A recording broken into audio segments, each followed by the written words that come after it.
During the interview in Telephone Afif, Benjamin Netanyahu was suddenly shocked by the collapse of a building due to an Iranian missile attack.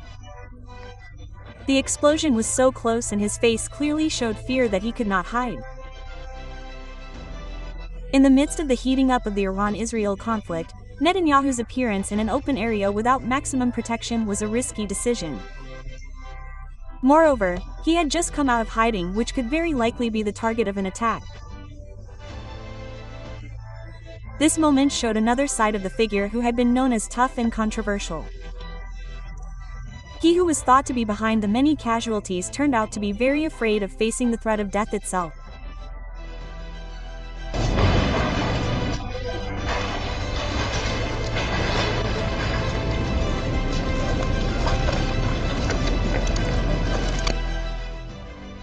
The suffering due to the war that is now being felt by Israeli citizens began in Batum, a city located south of Telephone Afif. That was where the first missile from Iran landed. A retaliatory attack that hit directly without being intercepted by the Israeli air defense system. Sirens blared, people panicked and ran to the bunker. Everyone wanted to survive the threat that ironically was triggered by their own leader. Fire began to spread from the building that was hit by the missile, and firefighters stepped in, risking their lives to put out the flames. Once the siren stopped, residents slowly came out of their shelters. But what they witnessed was truly shocking. The tall buildings that once stood majestically were now just a few points. Iran's attack last night flattened 61 buildings, injured 200 people, and killed 5 others. Some residents almost collapsed, realizing how much destruction had just occurred.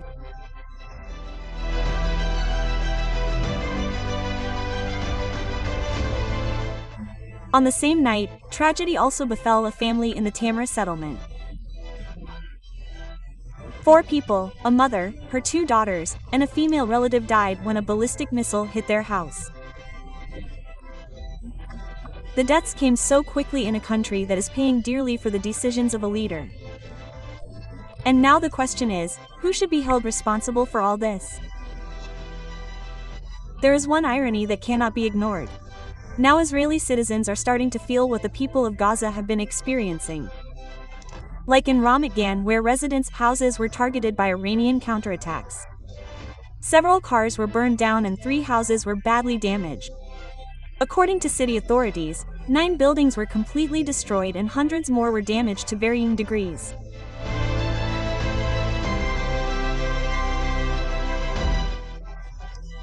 As a result, around 100 people were forced to flee their homes, a scene that has long been synonymous with Gaza and is now starting to become a reality in Israel. Maybe it's time to ask whether Israel has finally felt what it's like to lose a home, a sense of security, and a life like the people of Gaza have experienced all this time?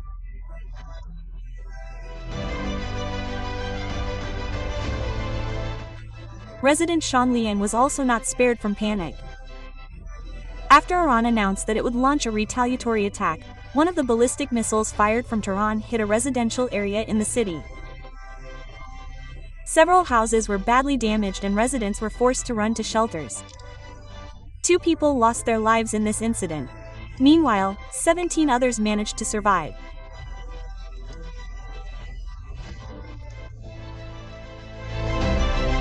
Although many of them returned home injured, tensions also rose in Petah Tikva.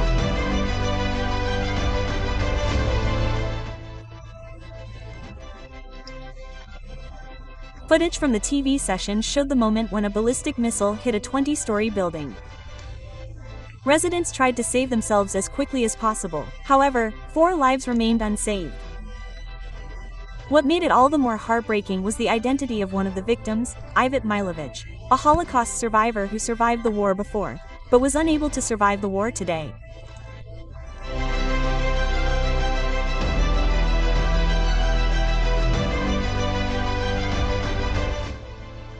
In Bnei Brak, Iranian attacks again hit residential areas at night. The missile explosion caused several houses to be damaged and one person was declared dead from the impact. No one expected that night could turn so tense. However, the most terrifying tension occurred when the sirens blared in Tel Aviv. That night, the sky was filled with flashes of light from the Iron Dome defense system that desperately tried to hold back the waves of Iranian missiles. But even that sophisticated technology was not able to block everything. One of the missiles managed to penetrate the system and hit a building, sending a clear message that this attack was not over. The Israeli government had tried to limit media coverage of the damage caused by the war.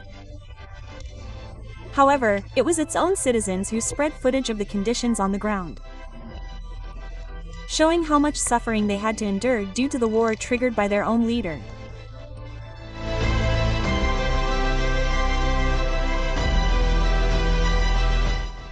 Through these videos, they wanted to convey a clear message. War only brings suffering to ordinary people. Even several skyscrapers in Tel Aviv looked horribly destroyed after being hit by Iranian missiles, emphasizing that the losses suffered by Israel could not be considered small. One of the aerial footages showed a badly damaged building with dozens of cars around it that were also destroyed. Strangely, the Israeli authorities claimed that there were no casualties in the incident. This statement certainly raises a big question mark. Is it true that there were no casualties, or is Israel deliberately covering up the truth? The suspicion grew stronger when seeing the scale of the damage caused. In another video, tall buildings are clearly visible that are heavily damaged. Some are even still burning from the Iranian ballistic missile strikes. A car is seen completely burned to nothing. With such destruction, it is hard to believe that there were no casualties. So, is it possible that the government is trying to hide the real facts from the world?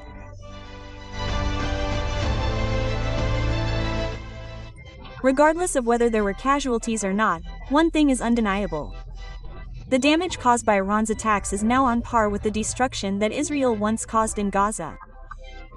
One example of this recently occurred in Tel Aviv when a building was completely destroyed after being hit by a ballistic missile from Tehran. Not only that building, several surrounding buildings were also destroyed. It must be admitted that Tel Aviv is indeed the main target in Iran's retaliation. In the circulating footage, it can be seen how missiles hit the city again, forcing residents to run in panic to the bunkers, leaving their cars and belongings behind. Some people who remain even managed to record the seconds when the attack hit their city.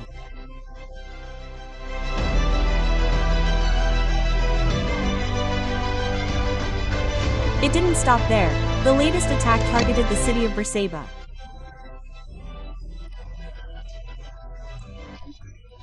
The missiles fired by Iran caused major damage, sparked fires, and hit various buildings and vehicles. 4 people were reported killed and 20 others were injured. This attack is clear evidence that Israel's air defense system completely failed to intercept the Iranian attack.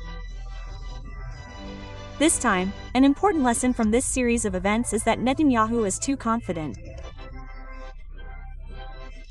The success of Israel's air defense system in thwarting Iranian attacks on Operations True Promise 1 and 2 made him feel invincible. But Iran has now turned the tables. They have succeeded in showing that Israel's defenses can be penetrated and even paralyzed.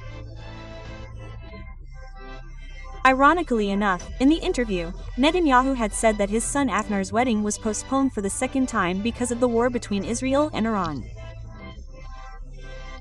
But instead of getting sympathy, the statement actually sparked a wave of criticism from Israeli citizens. And it is natural, because if there is a party to blame for the delay, it is none other than his own father.